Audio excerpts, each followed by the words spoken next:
सबको जय मसीह की, परमेश्वर के नाम की महिमा हो। आज हम देखेंगे यूहन्ना रचित सुसमाचार और उसका 6ठा अध्याय। और इस अध्याय में हम देखेंगे 5,000 पुरुषों को खिलाना और यीशु का पानी पर चलना, लोगों का यीशु को ढूंढना, यीशु जीवन की रोटी। और साथ के साथ हम देखेंगे अनंत जीवन के वचन। और इस अध्याय के अंतिम पड़ाव पर हम देखेंगे पतरस का विश्वास। तो आइए जल्दी से शुरू करते हैं आज का यूहन्ना रचित सुसमाचार उसका 6वां अध्याय। और इसकी पहली आयत का शीर्षक है 5,000 पुरुषों को खिलाना। इन बातों के बाद यीशु गलील की झील अर्थात तिबरियस की झील के पार गया। कौन सी बातों के बाद? जब यीशु मसीह है, वो हमने देखा था कि एक यीशु के संबंध में गवाही हमने पढ़ी थी और पुत्र के अधिकार के भी देखा था, और एक 48 वर्ष के रोगी को चंगा करना भी हमने देखा था। उसके बाद की घटनाएं हैं, उसके बाद है वो यीशु मसीह एक झील के पार वो चला गया था और एक बड़ी भीड़ उसके पीछे होली थी, क्योंकि जो आश्चर्यक्रम वह बीमारों पर दिखाता था वे उनको देखते थे। एक बड़ी भीड़ यीशु मसीह के पीछे होली, क्योंकि बड़े बड़े आश्चर्य कर्म है करता था, बहुत भयंकर बीमारियों को यीशु मसीह ठीक करता था। और इस कारण है लोग कुछ तो चिन्ह चमत्कार जो वहां पर उत्पन्न होते थे उनको देख के अच्छा लगता था। कुछ है वो बीमारों को जो लेकर आने वाले लोग थे वो थे, कुछ वे लोग थे जिन्होंने बपतिस्मा लिया था, और कुछ वो थे जो यीशु मसीह से अत्यंत प्यार करते थे और उसके वचनों से प्रीति रखते थे। तो इस प्रकार से मिली जुली कुछ एक ज्यादा बड़ी भीड़ थी, और इसमें यीशु मसीह के चेले और परिवार के लोग भी शामिल हो सकते हैं, या फिर मान लीजिए कि है ही, क्योंकि सब लोग सारे चेले यीशु मसीह के साथ रहते थे। और ये बिल्कुल एक टीम बनाकर है वो चलते थे और परमेश्वर के नाम का प्रचार करते थे। और तीसरी आयत में हम देखते हैं, तब यीशु पहाड़ पर चढ़कर अपने चेलों के साथ वहां बैठ गया। यहूदियों के फसह का पर्व निकट था। इस समय जो टाइम चल रहा था वो यहूदियों का फसह पर्व के नजदीक का टाइम था, और यीशु मसीह इस समय एक पहाड़ के ऊपर चढ़कर बैठ जाते हैं। इस समय जो हम पढ़ रहे हैं उसका शीर्षक है 5,000 पुरुषों को खिलाना। इससे आप आगे क्या होने वाला है उसका आइडिया लगा चुके होंगे। 5वीं आयत में लिखा है, जब यीशु ने अपनी आंखें उठाकर एक बड़ी भीड़ को अपने पास आते देखा तो फिलिप्पुस से कहा, हम इनके भोजन के लिए कहां से रोटी मोल लाएं?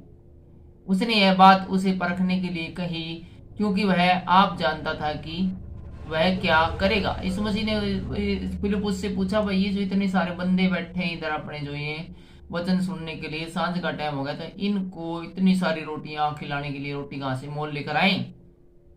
फिलिप्पुस ने यीशु को उत्तर दिया, 200 दिनार की रोटी भी उनके लिए पूरी न होगी कि उनमें से हर एक को थोड़ी थोड़ी मिल जाए। तो यहाँ पर हम देखते हैं कि फिलिप्पुस ने कहा, जी इनके लिए तो 200 दिनार की रोटी लेना तो भी इनके लिए पूरी नहीं होगी, क्योंकि भीड़ बहुत ज्यादा थी, तो इनको एक एक टुकड़ा मिले। उसके चेलों में से समौन पतरस के भाई अंद्रसियास ने उनसे कहा, वहां एक लड़का है जिसके पास जो कि 5 रोटियां और 2 मछलियां है, परंतु इतने लोगों के लिए वे क्या है?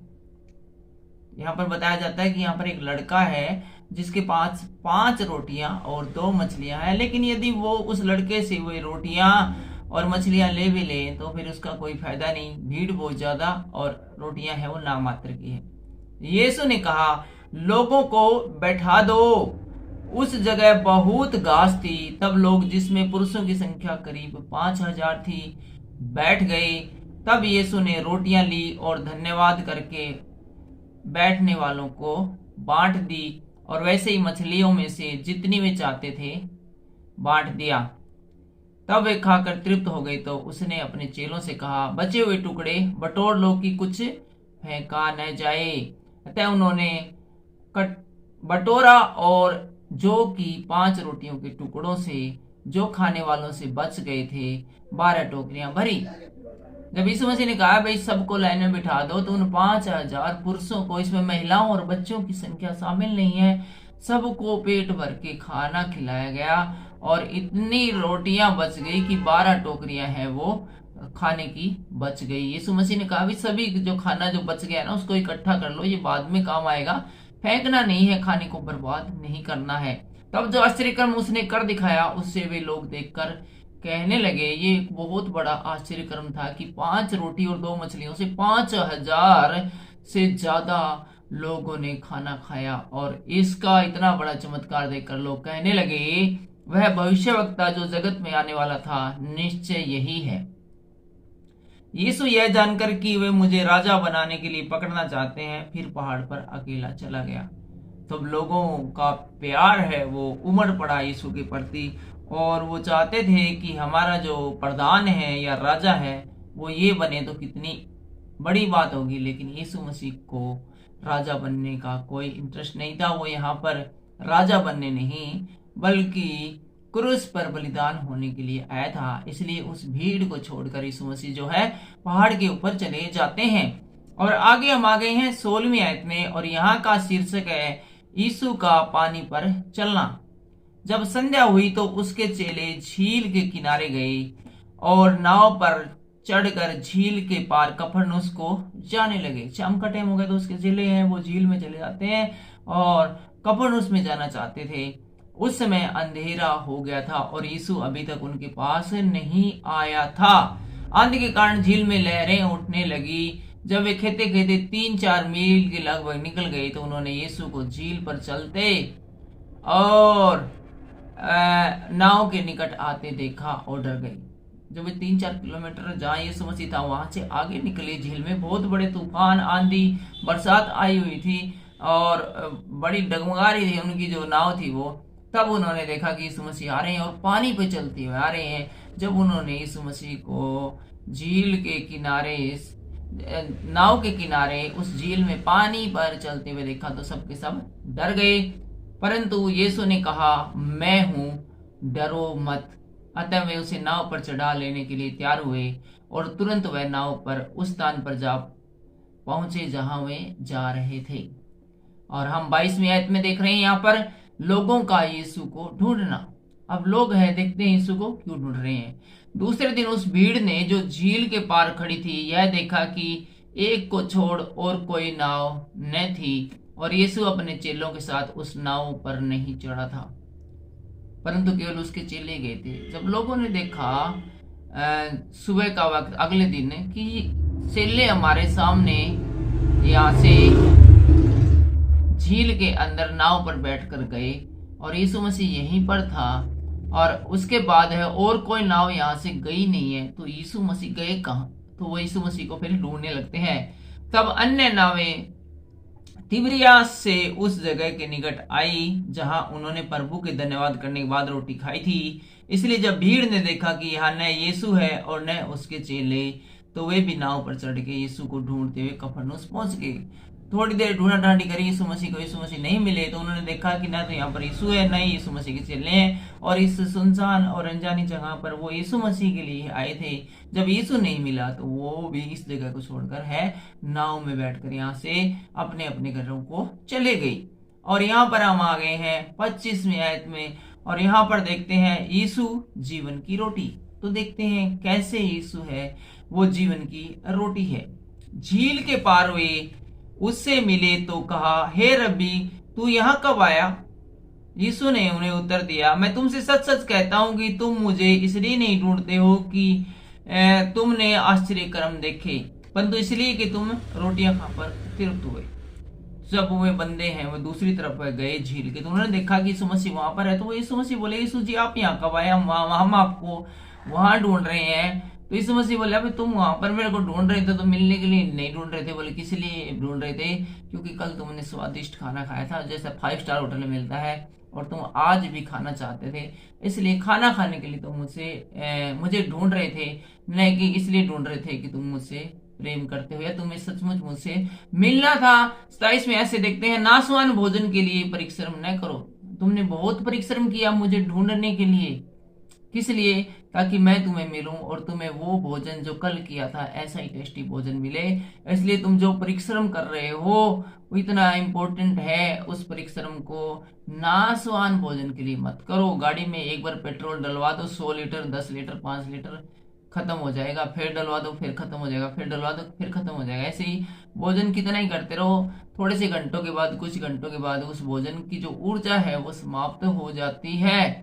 तो इसलिए यीशु मसीह स्पष्ट कहते हैं कि उस नाशवान भोजन के लिए बेकार में इतना परिश्रम न करो जितना तुम कर रहे हो, परंतु उस भोजन के लिए जो अनंत जीवन का ठहरता है, परंतु उस भोजन के लिए जो अनंत जीवन तक ठहरता है, जिसे मनुष्य का पुत्र तुम्हें देगा, क्योंकि अर्थात परमेश्वर ने उसी पर छाप लगाई है। तो यहाँ यीशु मसीह कहते हैं तुम्हें मेहनत करनी है तो फिर उस भोजन के लिए करो जो मैं तुम्हें दूंगा, क्योंकि पिता परमेश्वर ने मुझे दिया है। अर्थात वचन को सुनने में, उसके प्रचार प्रसार में, लोगों को ये बताने में कि मसीह है वो जिंदा हो गया है, इस बात के लिए तुम मेहनत करोगे तो ये जो मेहनत के फल जो तुम्हें मिलेगा वो इस जीवन में तो मिलेगा ही मिलेगा, अनंत जीवन में भी ये तुम्हें प्रवेश करवा देगा। 28वीं आयत से हम देखते हैं, उन्होंने उससे कहा, लोगों ने यीशु से कहा, परमेश्वर के कार्य करने के लिए हम क्या करें? वो बोले जी परमेश्वर कार्य करने के लिए क्या करें जी, आप ही बता दो हमने। तो यीशु ने उन्हें उत्तर दिया, परमेश्वर का कार्य यह है कि तुम उस पर जिसे उसने भेजा है विश्वास करो। यीशु यहाँ पर हमें भी बताते हैं, सबको बताते हैं कि परमेश्वर का कार्य ये है कि जिसने यीशु मसीह को भेजा है, अर्थात पिता परमेश्वर यहोवा ने, हम सब लोग उस पर विश्वास करें। ये विश्वास करें कि पिता परमेश्वर ने यीशु को भेजा है, पिता परमेश्वर ही एकमात्र है, वो परमेश्वर है। 30वीं आयत में हम देखते हैं, तब उन्होंने उससे कहा, तब लोगों ने यीशु से कहा, फिर तू कौन सा चिन्ह दिखाता है कि हम उसे देखकर तेरा विश्वास करें? तू कौन सा काम दिखाता है? हमारे बाप दादों ने जंगल में मन्ना खाया, जैसा लिखा है, उसने उन्हें खाने के लिए स्वर्ग से रोटी दी। यीशु ने कहा, मैं तुमसे सच कहता हूं कि मूसा ने तुम्हें वह रोटी स्वर्ग से न दी, परंतु मेरा पिता तुम्हें सच्ची रोटी स्वर्ग से देता है, क्योंकि परमेश्वर की रोटी वही है जो स्वर्ग से उतरकर जगत को जीवन देती है। तब उन्होंने उससे कहा, हे प्रभु, वह रोटी हमें सर्वदा दिया कर। यीशु ने उनसे कहा, जीवन की रोटी मैं हूं, जीवन की रोटी मैं हूं, जो मेरे पास आता है वह कभी भूखा न होगा, और जो मुझ पर विश्वास करता है वह कभी प्यासा न होगा। तो यहाँ पर जो भूखा न रहने का मतलब और प्यासा न रहने का मतलब है कि जीवन के अंदर इतना आनंद आएगा जब परमेश्वर के पास आते हैं, इतनी खुशियां हमें मिलेगी और इतने हम खुश मिजाज रहने लगेंगे कि हमें ये पता ही नहीं चलेगा कि दुख तकलीफ नाम की भी कोई चीज इस दुनिया में होती है। और इस जीवन के अंदर तो हम आनंदित होंगे, बल्कि जो परमेश्वर के पास एक बार आता है वो फिर आने वाले जीवनों के लिए भी उनमें प्रवेश करने का भागीदार बन जाता है। 36वें आयत हम देखते हैं, परंतु मैंने तुमसे कहा था कि तुमने मुझे देख भी लिया तो भी विश्वास नहीं करते। जो कुछ पिता मुझे देता है वैसे मेरे पास आएगा, और जो कोई मेरे पास आएगा उसे मैं कभी न निकालूंगा। ठीक है, जो कुछ पिता मुझे देता है वह सब मेरे पास आएगा। यहाँ पर कहते हैं पिता मुझे जो कुछ देता है वो सब कुछ मेरे पास आ जाता है, और जो कोई मेरे पास आएगा उससे मैं फिर कभी न निकालूंगा। और जिसने एक बार मेरे नाम वाली पी ली और जिसने एक बार मेरा नाम ले लिया तो उसको मैं फिर किसी भी परिस्थिति में छोड़ूंगा नहीं, उसका साथ नहीं छोड़ूंगा, मैं उसको धोखा नहीं दूंगा, क्योंकि मैं अपनी इच्छा नहीं वरन अपने भेजने वाले की इच्छा पूरी करने के लिए स्वर्ग से उतरा हूँ। और इस समय से बताते हैं कि मेरी कोई इच्छा नहीं है। मैं यहाँ पर जैसे कोई मेहमान आता है उससे हम पूछते हैं जी क्या सब्जी खाओगे, क्या क्या खाने में बनाए, और वो कहे जी देख लो जी आप जो बना लेंगे वो खा लेंगे। तो यहाँ पर जो है इच्छा है वो प्रबल होनी चाहिए, वो मेहमान की होनी चाहिए, नहीं कि मेजबान की। मेजबान तो अपनी मनपसंद चीजें हर रोज ही खाता है, और उसका जो अपनी रूटीन में चीजें बनाता है वही बना ले, और फिर मेहमान बुराई करता फिरे कि इन्होंने ऐसा गंदा भोजन दिया, इतनी ऐसी सब्जी बना रखी थी जो कि मैं कभी पसंद ही नहीं करता। तो इसी प्रकार से यीशु मसीह कहते हैं मेरी कोई इच्छा नहीं है, मैं जो सारी इच्छाएं पूरी कर रहा हूँ, जो कार्य कर रहा हूँ, वो सब पिता परमेश्वर ने मुझसे कहा है। और जैसा जैसा उसने मेरे कार्यों को है वो लिख के भेजा है या फिर डिजाइन किया है, मैं उसी के अकॉर्डिंग काम कर रहा हूँ। और मेरे भेजने वाले की इच्छा यह है कि जो कुछ उसने मुझे दिया है उसमें से मैं कुछ न खोऊं, परंतु उससे अंतिम दिन फिर जिला उठाऊं। क्योंकि मेरे पिता की इच्छा यह है कि जो कोई पुत्र को देखे उस पर विश्वास करे वह अनंत जीवन पाए। पिता परमेश्वर यीशु मसीह कहते हैं कि मेरे पिता की ये इच्छा है कि जो कुछ यीशु मसीह पर अर्थात पुत्र पर विश्वास करेगा वो अनंत जीवन का भागीदार ठहर चुका है और मैं उसे अंतिम दिन फिर जिला उठाऊंगा। और 41वीं लाइन से हम देखते हैं, इसलिए यहूदी उस पर कुड़कुड़ाने लगे क्योंकि उसने कहा था जो रोटी सड़क से उतरी वह मैं हूं। और उन्होंने कहा क्या यह यूसुफ का पुत्र यीशु नहीं जिसके माता पिता को हम जानते हैं, तो वह कैसे कहता है कि मैं स्वर्ग से उतरा हूं। तो वे लोग बोले यार कमाल का बंदा यार हो, यूसुफ का छोरा यार हो, इसका बाप दादे सारे मारा गल्ला आने दे रहे, मारा गल्ला खाते पींदे रहे, और यो नु का मैं स्वर्ग से उतरा। यार कमाल कर दिया इस बंदा ने यार, कैसे वो स्वर्ग से उतर सकता है। यीशु ने उनको उत्तर दिया आपस में मत कुड़कुड़ाओ, कोई मेरे पास नहीं आ सकता जब तक पिता जिसने मुझे भेजा है उसे खींच न लाए। तो यहाँ पर हम देखते हैं कि परमेश्वर के पास वही लोग आते हैं, यीशु मसीह के पास वही लोग आते हैं जिनको पिता परमेश्वर ने चुन लिया होता है। कोई जबरदस्ती है वो यीशु मसीह के पास नहीं आ सकता है।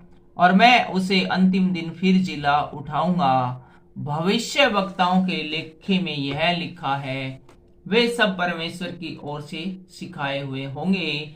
जिस किसी ने पिता से सुना और सीखा है वह मेरे पास आता है। यह नहीं कि किसी ने पिता को देखा है परंतु जो परमेश्वर की ओर से है केवल उसी ने पिता को देखा है।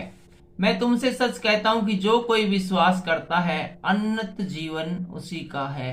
अनंत जीवन में प्रवेश करना है तो ये विश्वास करना बहुत जरूरी है कि यीशु मसीह है वो सचमुच हमारे ही जीवन को बचाने के लिए इस दुनिया में आया है। जीवन की रोटी मैं हूँ, यीशु मसीह बताते जीवन की रोटी मैं हूँ। जीवन की रोटी का मतलब क्या है? रोटी हमें जीवन देती है, ठीक है, और इसी प्रकार यीशु मसीह भी जीवन देता है।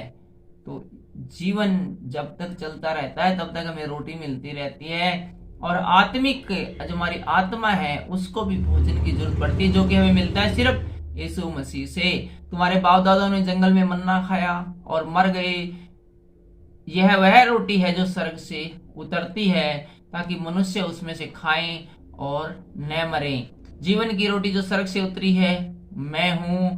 यदि कोई इस रोटी में से खाए तो सर्वदा जीवित रहेगा, और जो रोटी मैं जगत के जीवन के लिए दूंगा वह मेरा मांस है। तो यहाँ पर यीशु मसीह बताते हैं किस प्रकार से उसका जो मांस है वो इस जगत के उद्धार के लिए है। और यीशु मसीह ने कहा मैं अपना मांस दूंगा अर्थात अपने प्राणों को सूली पर निछावर कर दूंगा, और जो मेरी रोटी में से खाएगा वो कभी भूखा नहीं होगा।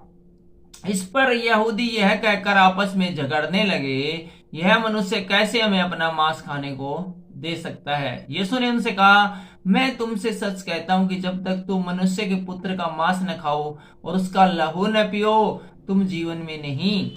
जो मेरा मांस खाता और मेरा लहू पीता है अनंत जीवन उसी का है, और मैं उसे अंतिम दिन फिर जिलाऊंगा। यहाँ पर यीशु मसीह प्रभु भोज की महत्ता को बताते हैं और बपतिस्मे का महत्व बताते हैं कि जिसने यीशु नाम का बपतिस्मा लिया है और जो प्रभु भोज में शामिल होते हैं वही लोग है वो अनंत जीवन में प्रवेश करने के लिए विशेष तौर से योग्य है। क्योंकि मेरा मांस वास्तव में खाने की वस्तु है और मेरा लहू वास्तव में पीने की वस्तु है। अर्थात जो कुछ यीशु मसीह ने कहा है वो या जैसे काम किए हैं हमें उन बातों को मानना है और उन्हीं राहों को अपनाना है, क्योंकि जीवन का मार्ग है वो वही है, वो यीशु है और दूसरा कोई नहीं है। 56वीं आयत में हम देखते हैं जो मेरा मांस खाता और मेरा लहू पीता है वह मुझ में शीतल बना रहता है और मैं उसमें, जैसा जीवते पिता ने मुझे भेजा और मैं पिता के कारण जीवित हूँ वैसा ही वह भी जो मुझे खाएगा मेरे कारण जीवित रहेगा। इसमें से कहते हैं कि मैं इसलिए जीवित हूँ क्योंकि पिता ने मुझे भेजा है और पिता ने मुझ में जीवन डाला है। इसी प्रकार से जो कोई मेरे साथ चलता है, मेरे वचनों को मानता है और प्रभु भोज में शामिल होता है या पवित्र आत्मा से बपतिस्मा लेता है, उस काम के द्वारा भी वो जीवन पाता है, क्योंकि इन कामों से मैं प्रसन्न होता हूं। और इन कामों के द्वारा है एक व्यक्ति है वो परमेश्वर में लगातार बना रहता है। जो जो रोटी स्वर्ग से उतरी यही है, उस रोटी के समान नहीं जिसे बाप दादा ने खाया और मर गए। जो कोई यह रोटी खाएगा वह सर्वदा जीवित रहेगा। तो यीशु मसीह पर विश्वास करने वाले हमेशा जीवित रहेंगे। जीवित वो लोग नहीं रहे जिन्होंने की मन्ना खाया था, 40 साल तक मन्ना खाते रहे, लेकिन देखा था आपने कि वो लोग है वो उन देशों में भी प्रवेश नहीं कर सके जिसका देने का वादा परमेश्वर ने कहा था। लेकिन परमेश्वर ने कहा था कि तुम्हारे बेजो तुम बहुत गंदे हो गए, तुम्हारे कार्य है बेकार हो गए हैं और तुम बिगड़ गए हो, इसलिए तुम है अब उस देश में प्रवेश करने नहीं पाओगे जहां दूध और मधु की नदियां बहती हैं, परंतु तुम्हारी जो आने वाली पीढ़ी है वो प्रवेश करने पाएंगी। जिन लोगों ने मन्ना खाया वो उस देश में भी प्रवेश नहीं करने पाए, वहां के लिए वो डिस्क्वालीफाई माने गए। तो यीशु मसीह कहते हैं लेकिन जो असली जो जीवन की रोटी है, असली जो स्वर्ग का भोजन है वो मैं हूँ। जो मेरा मांस खाएगा, मेरा लहू पिएगा, वो अनंत जीवन में प्रवेश करने के लिए डायरेक्ट है वो भागीदार हो जाएगा। और 59 लाइन में लिखा है ये बातें उसने कफरनहूम के एक आराधनालय में उपदेश देते समय कही थी। ये सारी बातें जो अभी हमने सुनी है, ये कफरनहूम में एक चर्च थी, उसके अंदर प्रभु ने परमेश्वर के वचनों को सुनाते हुए ये सारी बातें कही थी। और हम 60वीं आयत से देखते हैं अनंत जीवन के वचन। उसके चेलों में से बहुतों ने यह सुनकर कहा यह कठोर बात है, इसे कौन सुन सकता है। यीशु ने अपने मन में यह जानकर कि मेरे चेले आपस में इस बात पर कुड़कुड़ाते हैं, उसने पूछा क्या इस बात से तुम्हें ठोकर लगती है? यदि तुम मनुष्य के पुत्र को जहां वह पहले था वहां ऊपर जाते देखोगे तो क्या होगा? आत्मा तो जीवनदायक है, शरीर से कुछ लाभ नहीं। जो बातें मैंने तुमसे कही है वे आत्मा है और जीवन भी है, परंतु तुम में से कुछ ऐसे हैं जो विश्वास नहीं करते। क्योंकि यीशु पहले से ही जानता था कि जो विश्वास नहीं करेंगे वे कौन है और कौन मुझे पकड़वाएगा। और यीशु ने कहा इसीलिए मैंने तुमसे कहा था कि जब तक किसी को पिता की ओर से यह वरदान न दिया जाए तब तक वह मेरे पास नहीं आ सकता। और हम आ चुके हैं इस अध्याय के अंतिम पड़ाव पर, और यहाँ पर हम चंद लाइनें और पढ़कर इस अध्याय को समाप्त करते हैं। और यहाँ पर हम 66वीं आयत से जो देखते हैं तो यहाँ का शीर्षक है पतरस का विश्वास। इस पर उसके चेलों में से बहुतों से उल्टे फिर गए और उसके बाद उसके साथ न चले। तो इतनी सारी जो ये बातें यीशु मसीह ने बताई है, इस कारण चेलों में आपस में फूट पड़ गई और जो कुछ नए नए चेले बने थे उन्होंने यीशु मसीह का साथ है छोड़ दिया। तब यीशु ने उन 12 से कहा क्या तुम भी चले जाना चाहते हो? यीशु मसीह बोले अब गए 15-20 बंदे, तुम्हें भी जाना तो तुम भी चले जाओ चाहिए, तुम जाना चाहते होगे? समौन पतरस ने उसको उत्तर दिया, समौन पतरस ने यीशु मसीह को उत्तर दिया, हे प्रभु हम किसके पास जाएं? हम किसके पास जाएं? हम किसके पास जाएं? अनंत जीवन की बातें तो तेरे ही पास है। अनंत जीवन की बातें तो तेरे पास है। यदि मैं चाहूं तो किसके पास जाऊं? एक पुराने समय में हम जब उपन्यास छपते थे, वेद प्रकाश शर्मा के उपन्यास, अनिल मोहन शर्मा के उपन्यास, तो वहां पर एक उपन्यास के अंदर एक शायर था, एक शेर था, वो मैं यहाँ इस मौके पर पढ़ना चाहूंगा। मेरो मन भयो उदास कहाँ सुख पावे, मेरो मन भयो उदास कहाँ सुख पावे, जैसे उड़ी जहाज को पंछी फिरी जहाज पर आवे। कहने का मतलब ये है कि पतरस ने बड़ा ही अच्छा है वो क्वेश्चन किया कि हे प्रभु हम किसके पास जाएं? अनंत जीवन की बातें तो तेरे पास है। मैंने जो शेर पढ़ा था उसमें क्या चित्रित किया गया है कि जहाज एक समुद्र के अंदर है और उसके ऊपर एक पक्षी बैठा है। वो पक्षी का यदि मूड खराब हो जाए, वो कहे कि मैं जहाज को छोड़कर चला जाऊंगा या मेरा मन नहीं करता, कितनी दूर जाएगा वो? 1 किलोमीटर जाएगा, 2 किलोमीटर जाएगा, 5 किलोमीटर जाएगा, लेकिन उसे कहीं बैठने की कहीं ठिकाना नहीं मिलेगा। तो उसको फिर वापस उसी जहाज पर आना पड़ेगा। तो ये पतरस भी कहते हैं कि यीशु मसीह से हम चले तो जाए, लेकिन जाए कहाँ? ऐसी बातें हमें और कौन बताएगा, कहाँ सुनने को मिलेगी। और 69 में देखते हैं, और हमने विश्वास किया और जान गए हैं कि परमेश्वर का पवित्र जन तू ही है।